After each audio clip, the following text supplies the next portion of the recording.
rough standing stones, a stream meandering, delight without end, wrote the 14th century priest and garden designer Musō Soseki.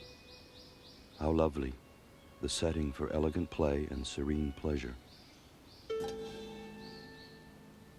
For more than 1,000 years, the Japanese garden has been a haven of tranquility and a preserve of natural beauty, a vehicle for contemplating life and a wellspring of artistic inspiration. The garden today remains a place apart, serene, symbolic, and sensual. A place like this is a device that takes you from the world you're actually living in and removes you. It was designed to create a mood, to bring one into a state of poetic creativity.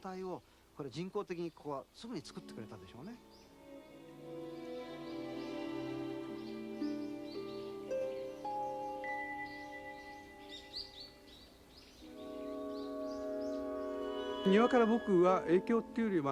than being an influence on my work, gardens give me energy. They provide a kind of self-affirmation. And what I like most about gardens is that they don't exclude people, just as music must not exclude people.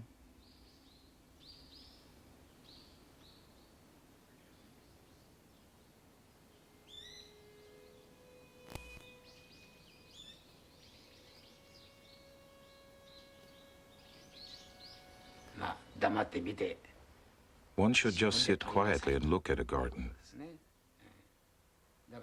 What you see depends on what you bring to it.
I like the gardens designed long ago by the great Zen teacher Musō.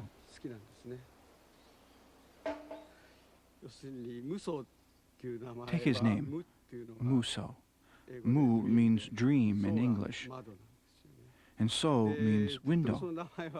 Musō's name is very evocative to me. Dreams are interior, inward-looking,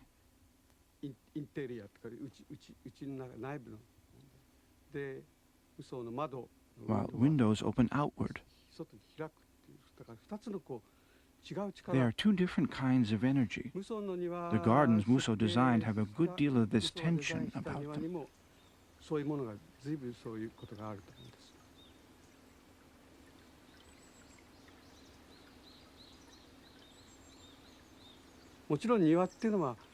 Of course, no matter what genius may have designed a garden, it's a living thing, and time remakes it. The garden at Saiho-ji, for instance. There was originally no moss in the garden. Now there's so much that we call it the Moss Temple.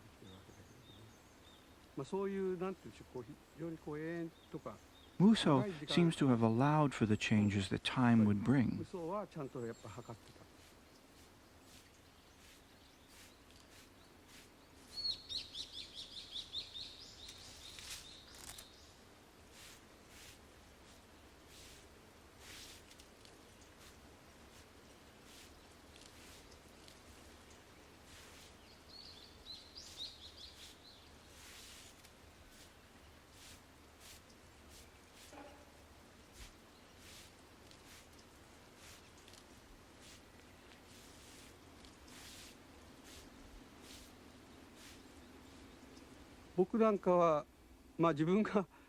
I'm a composer, and music is often called the art of time.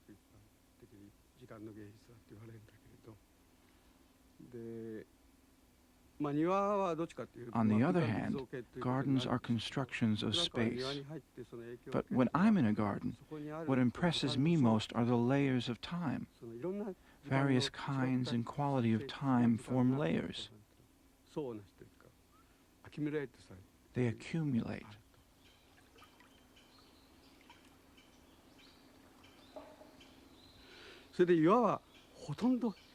Rocks hardly change at all.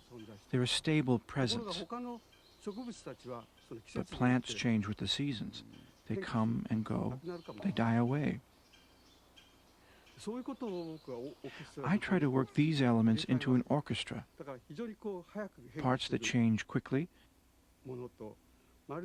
others that don't change at all, like the rocks. Enveloping it all is the earth and the sky, and sometimes it rains. So really what I do is I design gardens with music.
You spend most of your lives in motion, working, playing sports.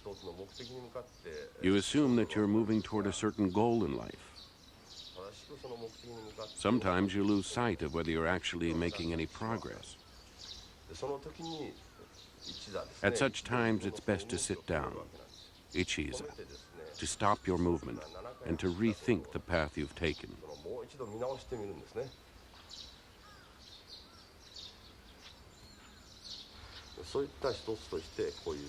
When a garden is used as a place to pause for thought, that's when a Zen garden comes to life. When you contemplate a garden like this, it will form a lasting impression in your heart.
The priest Muso Soseki, who designed the garden at Tenryuji in the mid-1300s, composed a poem about the garden and the natural beauty that surrounds it. The sounds of the stream splash out the Buddha's sermon. Don't say that the deepest meaning comes only from one's mouth. Day and night, 80,000 poems arise one after the other, and in fact, not a single word has ever been spoken.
In Zen, we don't look outside for God or Buddha.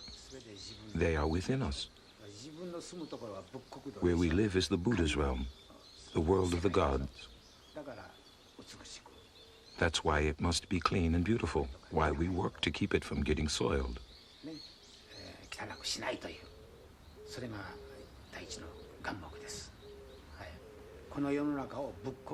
We think of this world as the Buddha's realm. Paradise is where we live, so we clean it and keep it beautiful. This is the most important principle. That's why we tend our gardens so carefully and treat them with such artistry.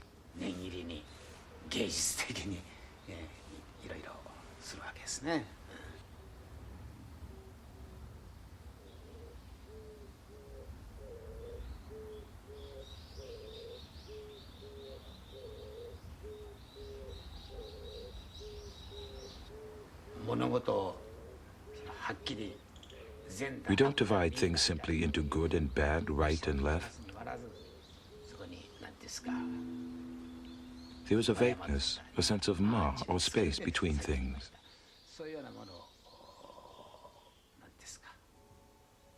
That's how the universe itself is constructed.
When we meditate, we can't separate ourselves from nature.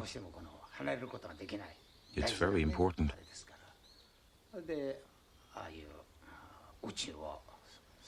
The entire universe is concentrated in a garden. The garden allows us to contemplate nature, to become one part of nature.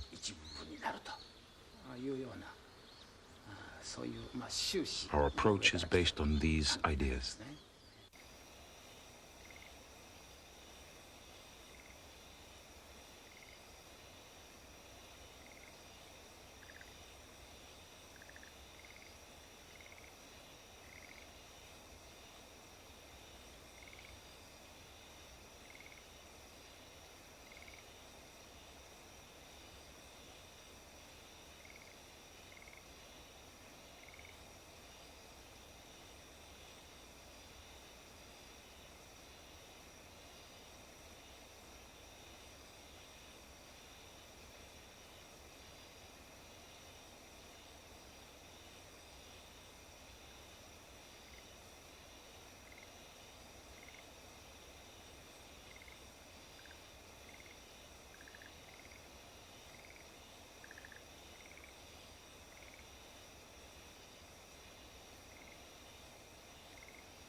In the garden at Ryoanji, everything unnecessary was left out.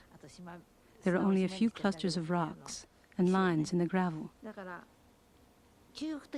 Philosophically, this brings up matters of Zen which I don't really care for.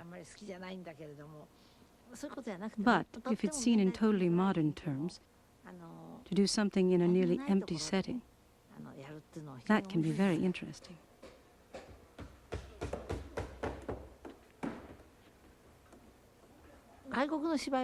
Even doing Western theater. For example, if we were staging a Greek tragedy, it might be best to perform it on an empty set. Or Shakespeare, his plays could be done with no set at all.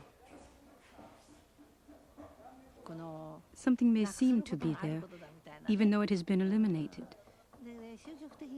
This approach to design is widespread among the Japanese.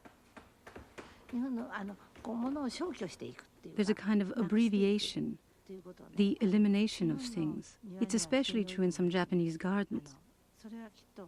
I think that's the influence of the team master Rikyu, the world of mu, of emptiness.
The tea master, Rikyu, insisted on austere simplicity in the practice of tea and its related arts. In time, Rikyu's taste permeated much of Japanese culture. Centuries later, his descendants continue a practice that has been described in the following words. In my hands I hold a bowl of tea.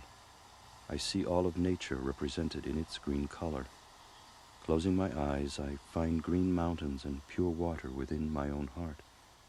Silently drinking, I feel these become a part of me.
This villa, built by Emperor Go-Mizuno, is composed of the upper tea house here and the middle and lower tea houses.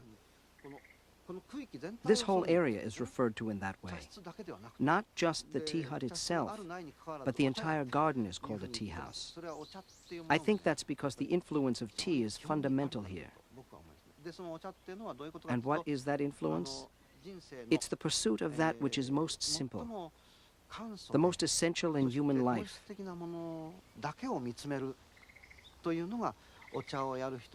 That's what tea practitioners are after.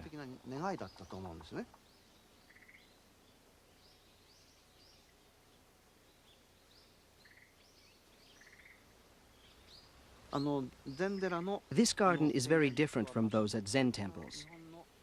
It's another expression of the garden aesthetic. But at a fundamental level, the two approaches are quite similar. What you see in this garden is the broad face of the natural world. A Zen garden demands that you grasp all of nature in one moment, all at once. Here you are told to take your time. There's that difference. But in the end, both ask that you go beyond the garden, spiritually. That you look at the garden not merely as an object, but also as a path into the realm of the spirit.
You were meant to move slowly through this garden, to enter gradually into an idealized configuration of nature, into an ideal image of nature.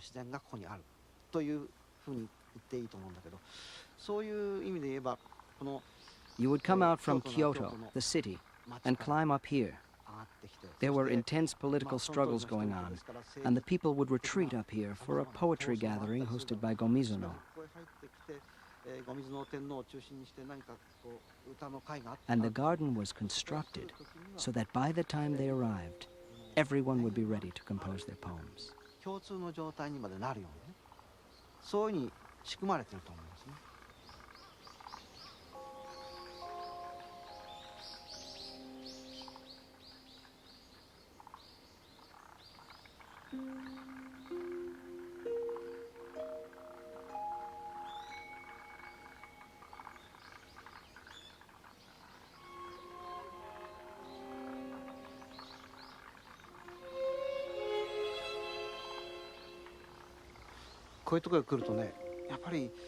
When you come here into this wide open space, and hear, for example, the sound of a bird, a single bird, and the bird song echoes over the hills, it's wonderful material for poetry.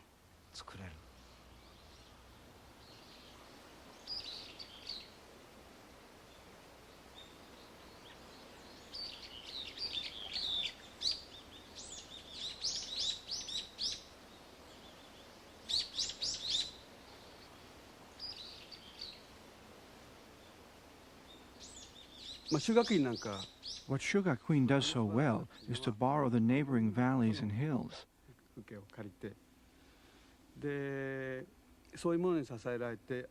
This makes for a friendly, intimate, gentle space.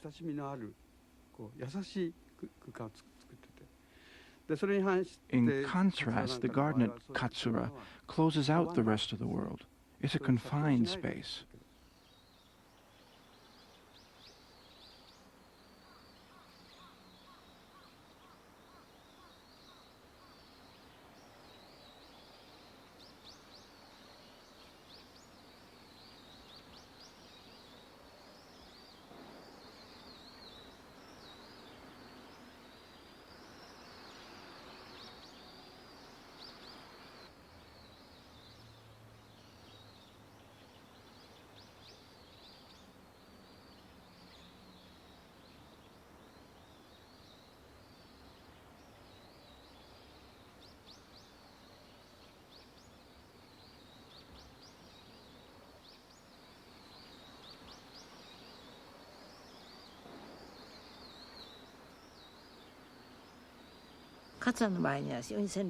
The design of the buildings at Katsura is very refined.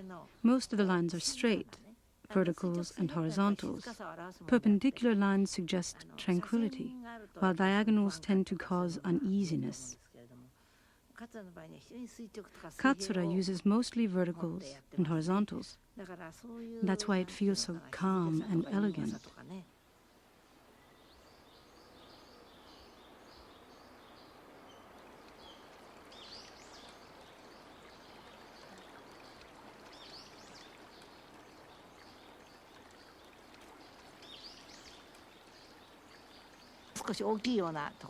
In some places, the lines are slightly curved or swollen. I think that's by design. If they were absolutely straight, they'd feel too rigid. People explain this in various ways, but I think the slight curve gives the line a softer feel.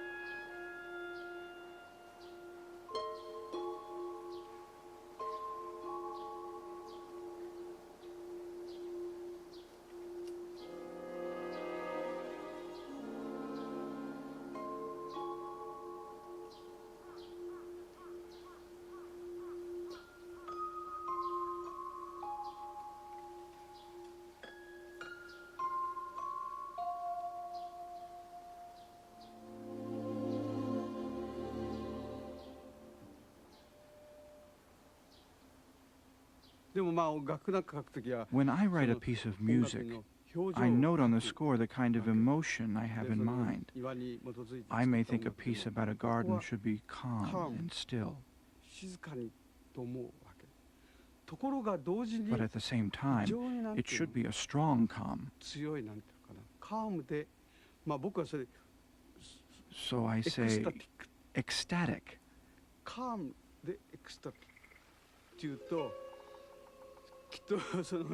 One might think you can't combine the two, calm and ecstasy.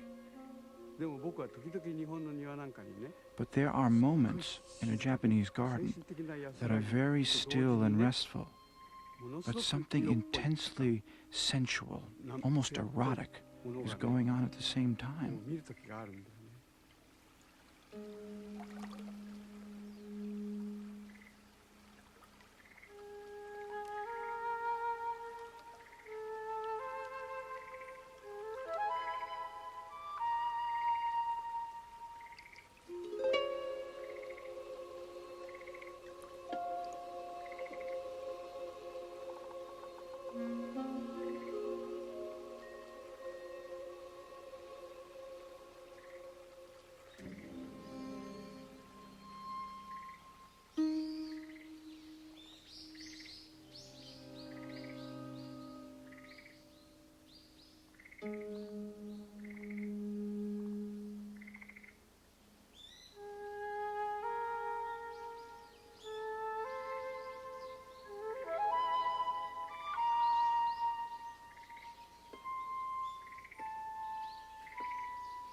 The main purpose of a garden in an inn like this is to relax the guests, to help them feel at peace.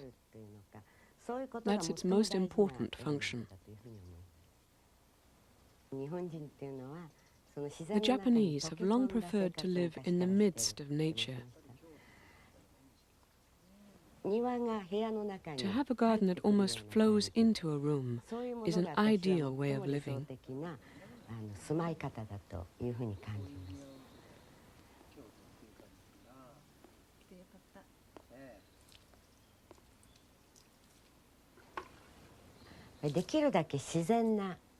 It's best for the garden to be as natural as possible. But to create a garden that looks natural in this tighter space requires a great deal of skill. It must be made to look natural, designed to appear natural.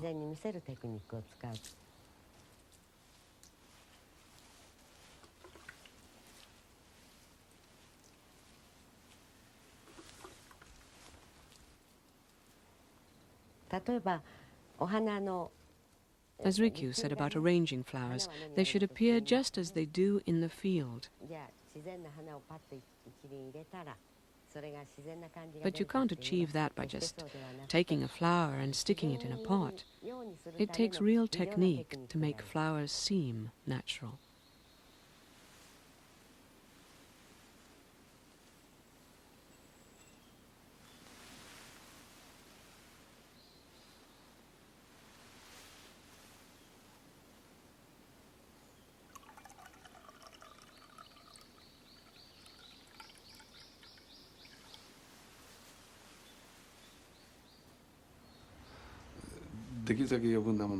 In arranging flowers, you remove everything that's unnecessary in order to strengthen the composition. You might think that the more material that's used, the greater the value of the composition. But the opposite is true. The less there is, the more forceful the work. In flower arrangement, and in gardens as well, the Japanese value the beauty of the line.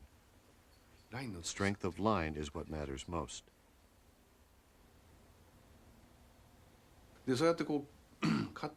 By cutting back, an organic line comes to the fore.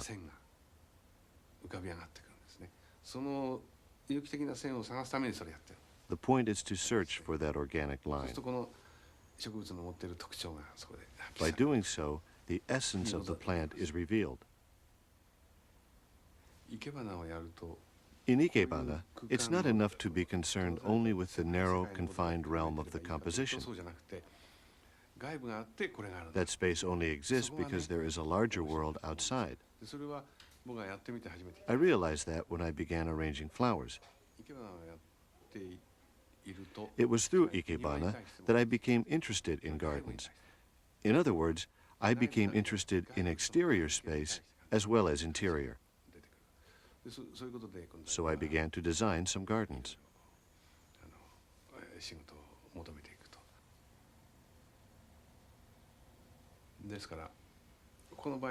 For this garden, we cut the window very low so that guests eating dinner would see the garden by lowering their line of sight. It's an unusual angle. The point here was to confuse the viewer a bit. Is the garden inside or is it outside?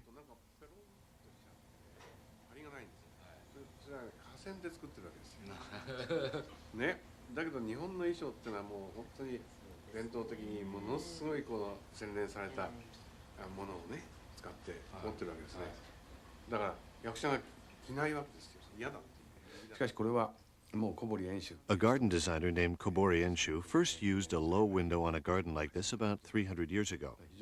It was an unusual approach, and I borrowed the idea.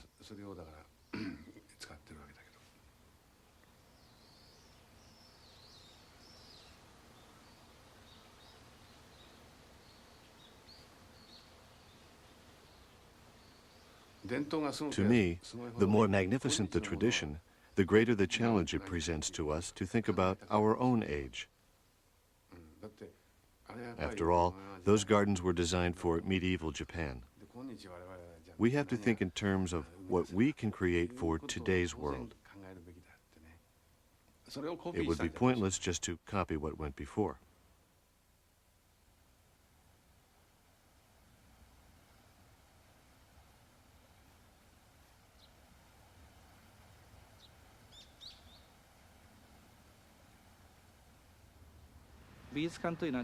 A museum is something like the frame of a painting.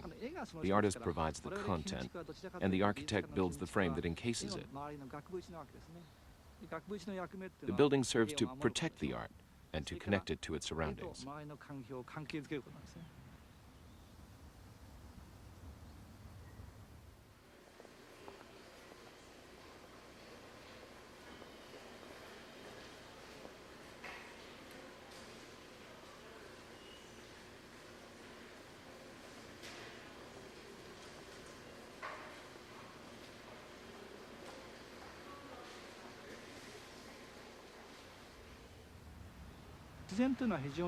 The hill in back has a soft, curving line, and the sharp line of the building creates a contrast. People talk a lot about harmony with nature, but there can also be a tension with nature. That tension can create a different kind of harmony.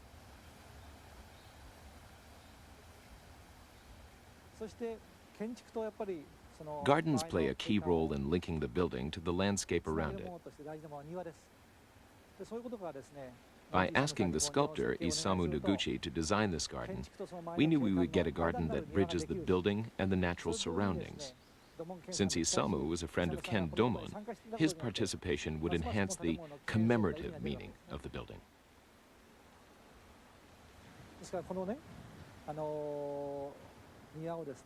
When Noguchi designed this garden, he didn't focus on the central sculpture. Never mind that, he'd say. It's just a stone. That's the easy part. What's difficult is to understand the entire space and to decide where and how to place the elements.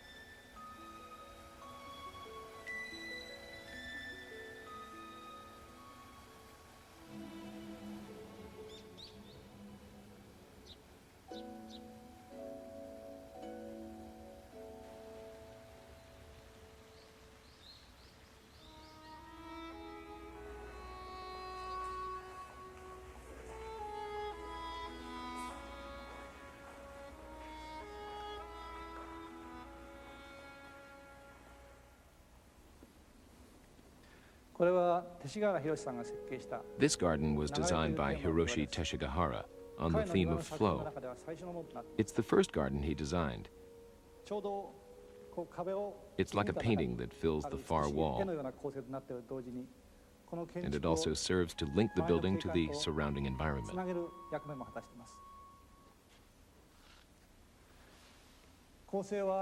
For materials, it uses river stones from the nearby Mogami River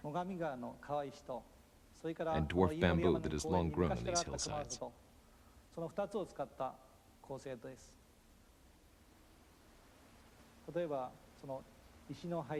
The placement of the rocks makes wonderful use of the space between the hill and the building. Of course, there's no water, but as you gaze at the garden, you almost seem to hear the sound of running water. This garden was completed along with the building 7 or 8 years ago, and as time passes, it becomes more of a piece with the building and more unified with the surroundings. It's becoming a fine garden.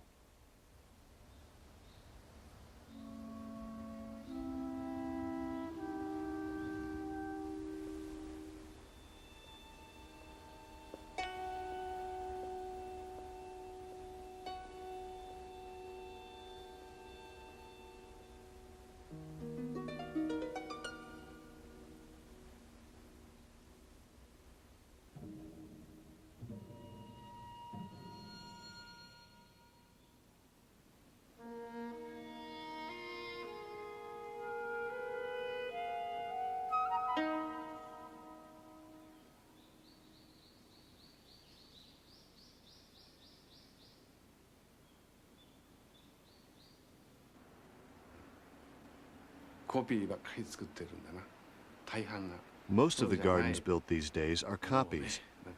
I think what we need instead is true creativity. We've gradually lost the will to take radical risks. We just follow patterns. This is true not just of gardens, but in flower arranging as well.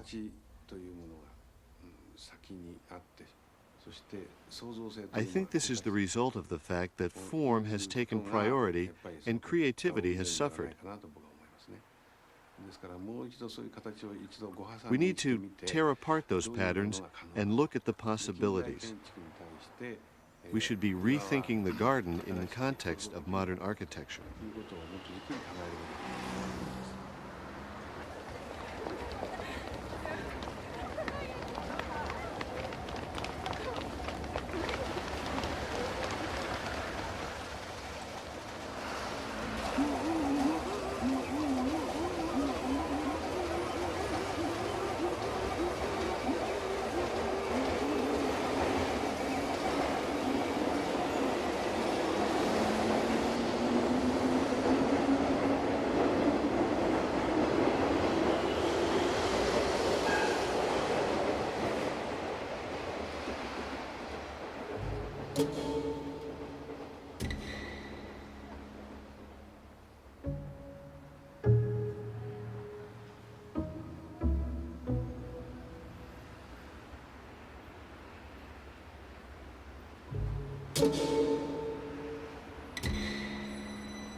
Within its limits, the Japanese garden swims, remarked the sculptor Isamu Noguchi. It works, it navigates, it floats within the imagination of the people who experience it. We are a landscape of all we have seen, Noguchi said. Can we really recreate nature? Or do we go on and do something other?